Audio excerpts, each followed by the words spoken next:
Ini dengan siapa? Saya Puput. Oh, Mbak Puput. Asalnya dari mana? Saya dari Gresik. Oh, dari Gresik ya, iya. Eh, Mbak Puput sekolah atau kuliah atau kerja? Saya sekolah di SMA Negeri 1 Sidayu. Oh, Sedayu. Ngomong-ngomong, Mbak Puput kesini tuh taunya dari mana? Saya tahu dari blog. Saya sempat searching di Google. Saya mencari bimbingan konseling terdekat dari tempat saya dan saya menemukan ini. Oh iya. Kemarin itu sempet saya pasang konseling iklan konseling itu di blog saya.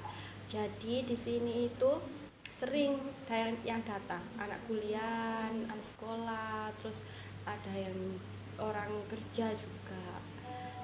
Ngomong-ngomong, Mbak Puput ini sudah kenal sama saya? Belum. Belum ya. Perkenalkan, nama saya Rizka Sasabila. Bisa Mbak Puput panggil Bu, bisa Mbak, bisa tuh Mbak Rizka. Sekarang Mbak Puput sekolah kelas 12 ya? Iya. Berarti akhir. Dikit lagi mau lulus. Jarak sekolah ke rumah itu Kurang sekitar lebih berapa jam? setengah jam mungkin. Oh, setengah jam. Lumayan ya. Terus biasanya berangkat ke sekolah pakai apa? Biasanya bawa sepeda sendiri. Bawa sepeda sendiri. Setahu saya kalau wilayah di situ dari rumah Mbak Puput ke sekolah itu banyak trek-trek Iya. besar ya. Gak takut?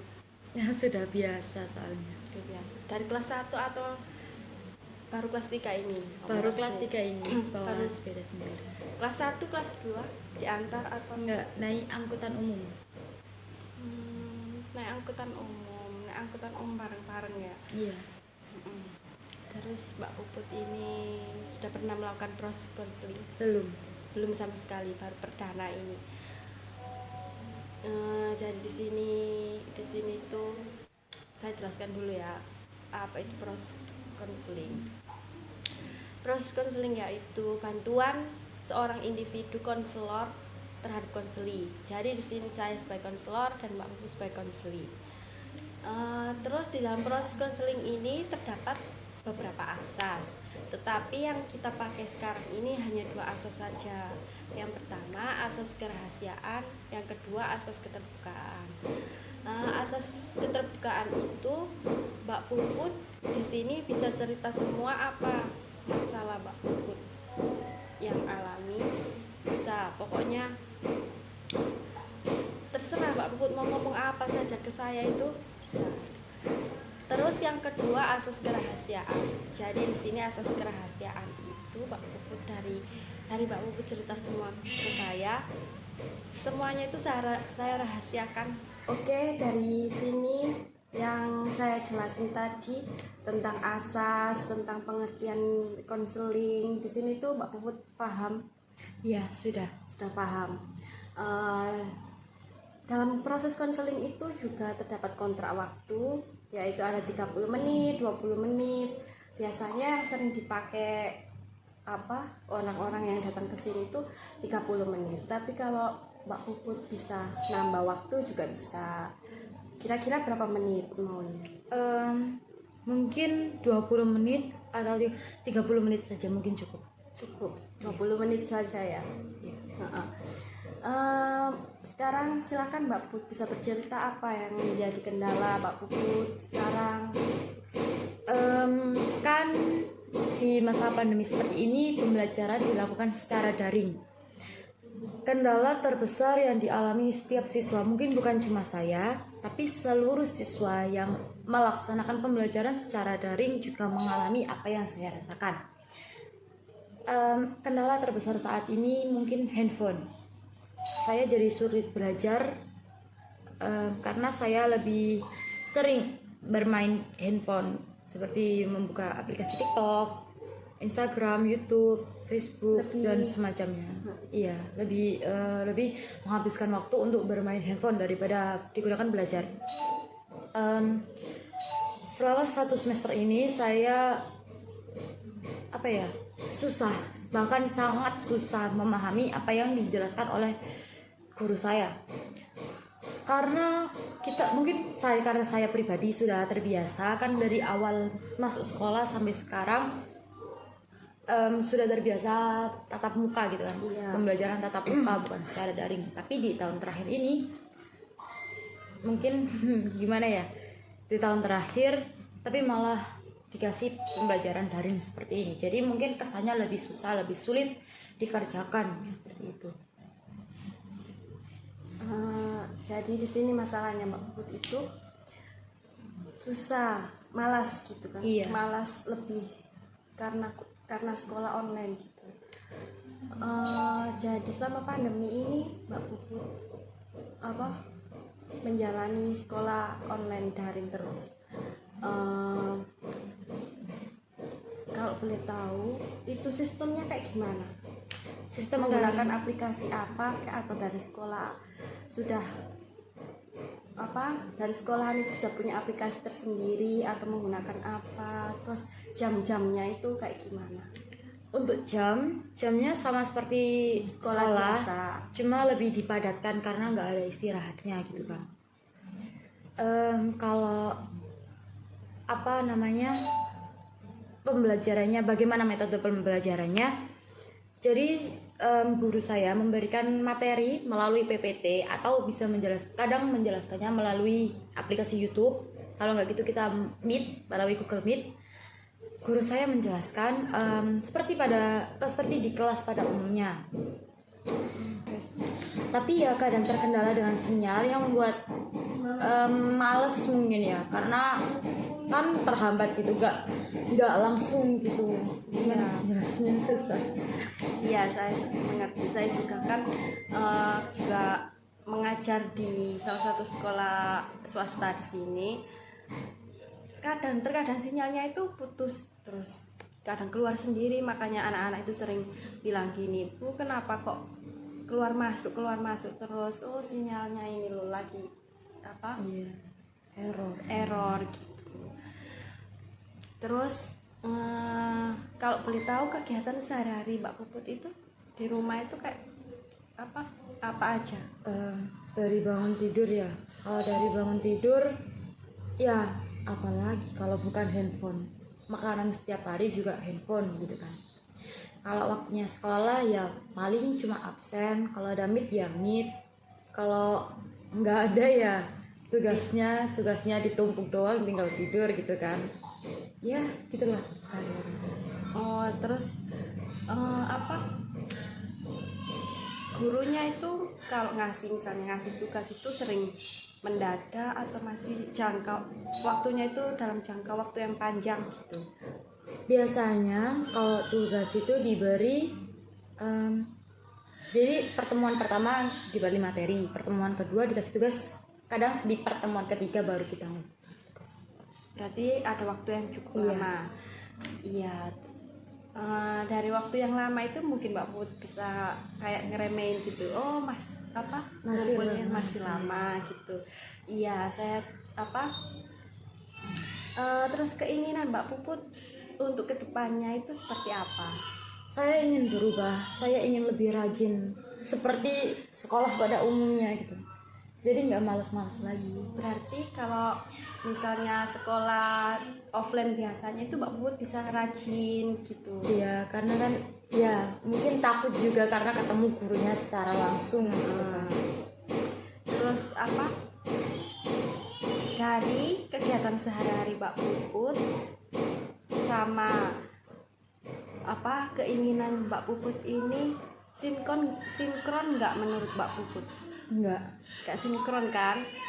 Terus solusi apa yang Mbak Puput selama ini bisa lakuin? Saya sudah mencoba untuk mengurangi bermain gadget, tapi ya gitu, nggak bermain gadget tapi gimana ya, emang nggak bermain gadget tapi masih ada televisi, Kalau nggak gitu ada teman-teman yang setan banget itu, kadang tiba-tiba Datang ke rumah ngajakin main. Jadi tugasnya tetap ngaret lagi gitu. Iya, soalnya kan jadi gini, kan sekolah juga melalui lewat handphone. Jadi nggak bisa kayak nggak megang handphone satu hari gitu, nggak bisa. Iya. Jadi gini, kalau malam itu Mbak Puput bisa mengurangi main handphone. Malam kan masih ada kelas atau Sudah nggak ada. dari jam berapa sampai jam berapa sekolah? Sekolah start jam 7:30 sampai jam 11:30 sudah selesai. Setelah itu sudah. Nah, setelah itu Mbak Puput bisa, kalau setelah sekolah kan, kalau misalnya ada tugas Mbak Puput bisa langsung ngerjain setelah itu. Setelah sekolah langsung itu bisa dikerjakan. Jadi siang sampai malam kan ada waktu santai. Itu Mbak Puput bisa gunakan untuk cari-cari materi yang akan digunakan untuk minggu depannya gitu, bisa. Terus untuk mengurangi kebosanan dalam hal sekolah online, Mbak Put bisa cari cara untuk kayak gimana ya, misalnya buat Mbak Puput gak bosan itu bisa ini kayak gimana ya, maksudnya itu Mbak Puput bisa kayak sambil dengerin musik gitu di samping di kamarnya Mbak Puput bisa. Tapi sekolahnya kan, maksudnya kalau waktu meet itu bisa dimatiin musiknya, jadi gitu. Terus kalau malam tidurnya juga jangan terlalu larut, jadi pagi bisa bangun untuk sekolah, gak malas lagi. Terus habis sekolah online, kerja tugas dulu, terus langsung bisa main HP lagi sebentar, terus bantu-bantu orang tua juga bisa. Terus apa lagi yang jadi kendala? Yang jadi kendala nggak ada sih sebenarnya, cuma bermain handphone tadi. Dari orang tua Nggak ada. Misalnya kayak gini, kayak orang tua menyuruh Mbak Put untuk ini, padahal aku ini lagi kerjain tugas gitu. Nggak pernah. Jadi orang tuanya Mbak Put sudah bebas gitu. Iya. Atau sering tanya gini, Put gimana sekolahnya gitu. Iya. Sering. Terus jawaban dari Mbak Puput, Ya, saya bilang kalau sekolah sekarang ya melalui sistem online tadi. Kadang meet, kadang ya cuma dikasih tugas doang, cuma dijelasin sekadarnya doang, ya gitu. Saya jelasin seperti itu. jadi tadi solusinya biar gak bosan itu sambil dengerin musik. Tapi ya jangan terlalu, kalau waktunya meet itu jangan dinyalain gitu. Jadi untuk menemani ngerjain tugas kan bisa dengan musik. Sampai sini sudah ya. Apalagi yang mau diomongin ke saya? Mungkin ibu ada sedikit solusi untuk saya agar saya bisa mengurangi untuk membuka aplikasi-aplikasi seperti TikTok, YouTube, Instagram atau yang lain-lain, membatasi agar saya tidak sering membuka aplikasi atau tidak menghabiskan waktu saya untuk hal-hal yang tidak terlalu penting dibanding belajar saya gitu. Ya, sebelum itu Mbak Puput sudah pernah mencoba untuk mengurangi membuka. Sudah, Terus? tapi tetap nggak bisa. Ini sehari itu berapa kali? Maksudnya sering mana buka materi-materi sekolah sama Lebih aplikasi sering yang nggak membuka jelas itu? aplikasi yang seperti itu daripada belajar. Iya, soalnya kan handphone kayak zaman sekarang itu kayak sudah biasa gitu ya main kayak gitu. Jadi sekarang itu Mbak Put bisa menguranginya itu dengan kegiatan yang lain, seperti kayak tidur. Nah gitu bisa Mbak Put, kalau sudah ngerasa terlalu banyak buka aplikasi yang seperti itu, Mbak Put bisa tidur aja, mending tidur gitu kalau menurut saya. Iya. Tapi kan di sini Mbak Puput sudah pernah kan mencoba untuk mengurangi. Alangkah baiknya kedepannya itu dicoba lagi, karena kalau mencoba hanya satu kali saja itu belum langsung sukses gitu. Jadi kita harus mencoba berkali-kali, nanti insya Allah bisa terkurangi Dengan sendirinya. Iya. Soalnya kan kita ini sekarang sekolahnya itu juga dari HP, jadi nggak mungkin kan sehari tanpa HP itu. Kalau misalnya mau mengurangi kita tidak menggunakan aplikasi nggak mungkin kan kita kalau misalnya cuma buka WA grup sekolah atau materi sekolah, pasti kita sedikit banyak kita membuka aplikasi sosmed yang lain. Jadi kita harus dari diri kita sendiri, maksudnya gini, sudah terlalu banyak aku membuka ini gitu, sudah tidur aja biar gak main handphone lagi gitu. Sudah di sini sudah jelas yang saya omongin tadi. Sudah. Terus perasaan Mbak Uput sekarang kayak gimana? Iya, saya akan mencoba. Mungkin iya benar kata Ibu tadi, kalau mencoba sekali itu juga membuat orang sukses gitu kan. Iya. Kadang ada kesempatan kita untuk gagal, mungkin di situ tempat kita untuk introspeksi diri. Iya. Apa yang kurang dari kita, mungkin dari segi apa, mungkin dari saya pribadi ya, mungkin saya kurang mencobanya, saya mungkin terlalu gimana ya, masih terlalu menyepelekan usaha saya untuk mengurangi. Terus untuk kedepannya itu bisa coba lagi ya. Terus sekarang perasaan Mbak Puput setelah cerita ke saya itu bagaimana? Jadi sedikit lega, sedikit plong iya. Gitu ya. Ini saya kira sudah 20 menitan ya. Sekarang kita tutup proses konselingnya ini. Semoga Mbak Puput bisa untuk kedepannya itu lebih baik lagi, tidak malas sekolah online, karena sekarang masa pandemi kayak gini kan, jadi gak mungkin kan untuk tatap muka, kan gak berani gitu. Jadi Mbak Puput Mbak Puput ceritakan tadi, semoga bisa Mbak Puput laksanakan lebih baik lagi. Terus untuk kedepannya Mbak Puput bisa mencoba hal-hal yang baru lagi. Sudah. Saya akhiri proses konseling kali ini. Kalau Mbak Puput ada masalah lagi, bisa datang ke sini. Alamat saya masih sama, nomor saya masih sama. Bisa kok, tiap hari juga bisa main-main ke sini. Iya, terima kasih sebelumnya sudah menyempatkan waktu untuk mendengarkan cerita saya. Sudah. Selamat siang. Iya, saya mau langsung pamit. Iya, terima kasih.